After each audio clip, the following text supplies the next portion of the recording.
Bonjour à tous et bienvenue sur boursicoté.com pour cette nouvelle analyse technique du CAC 40 en clôture avec une séance qui confirme la rupture haussière ici des 7570 points puisqu'après une ouverture donc légèrement haussière, on est revenu tester ici cette zone comme zone de support. On l'a un petit peu enfoncé avant de repartir ici à la hausse en deuxième partie de séance et notamment dans le sillage de Wall Street pour venir ici confirmer la poursuite d'un mouvement haussier. Et donc après un plus haut ici qui se situe à 7613.15, le CAC 40 vient clôturer à 7602.06 et gagne 0,32% par rapport à la clôture de la séance précédente.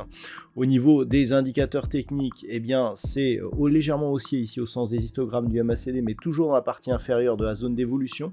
Donc encore un petit peu faible. Au niveau du RSI, c'est totalement neutre. Et voyez, au niveau des volumes, on est toujours en nette baisse. Donc on ne peut absolument pas parler de conviction sur ce mouvement, tant les volumes ici sont faibles. On le voit, c'est vraiment décroissant depuis quelques jours. Donc, nous avons cette petite hausse qui se fait donc sans volume.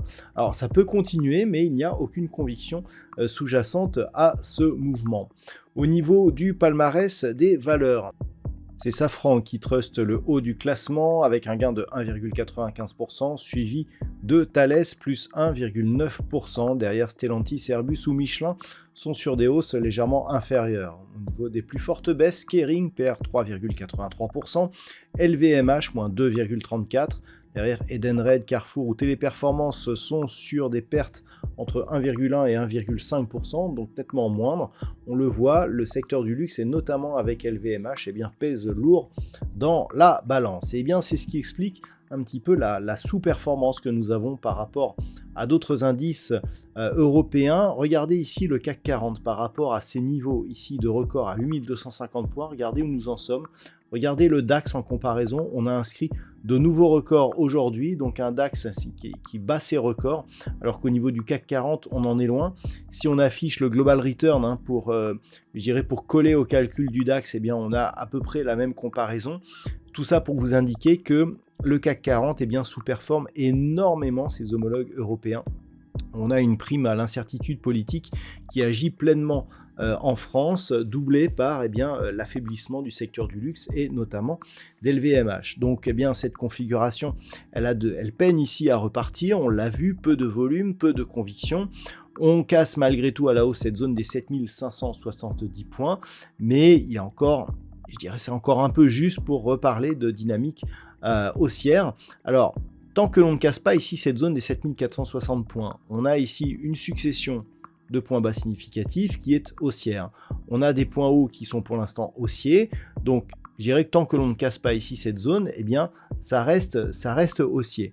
Mais cette absence de conviction ici fragilise le mouvement puisqu'il suffirait d'un petit retournement sur d'autres indices pour que on sous-performe encore une fois à la baisse, que l'on casse ici cette zone et surtout la zone ici des 7365 points.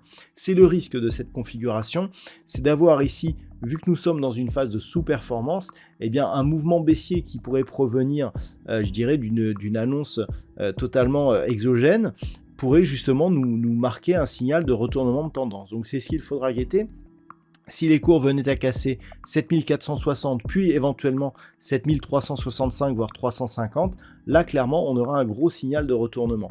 Pour l'instant, nous sommes ici sur un contact bol supérieur. On a certes enfoncé ici la moyenne mobile 20 exponentielle, mais on est resté quasiment au contact de cette zone. On repasse au-dessus actuellement, à voir si cette configuration durera.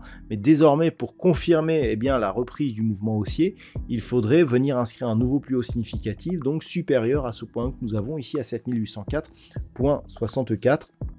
Donc c'est ce qu'il va falloir observer, mais vu le manque de conviction que nous avons ici sur cette bougie, cela semble compliqué vu le contexte actuelle.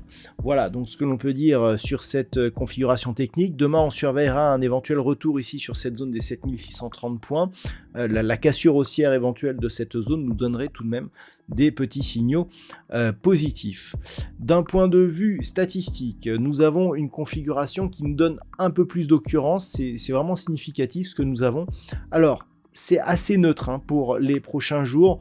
On pourrait commencer éventuellement à avoir un petit mouvement haussier la semaine prochaine, c'est en tout cas ce que nous indiquent les statistiques. Vous voyez que je prends énormément de précautions, tout simplement parce que eh bien, la hausse semble déjà limitée en termes de je dirais, d'amplitude, mais surtout derrière, il y aurait des mouvements baissiers qui apparaissent. Hein. Donc c'est vraiment très, voilà, c'est vraiment très limite hein, au niveau de ces statistiques. Mais en tout cas, là, sur une semaine ou deux, eh bien, on a un signal de neutralité avec une toute petite possibilité haussière. À voir donc ce que donneront ces statistiques. Voilà ce que l'on peut dire donc pour ce soir. Je vous souhaite de passer une très bonne soirée. On se retrouve dès demain pour d'autres analyses techniques, toujours sur le site boursicoté.com.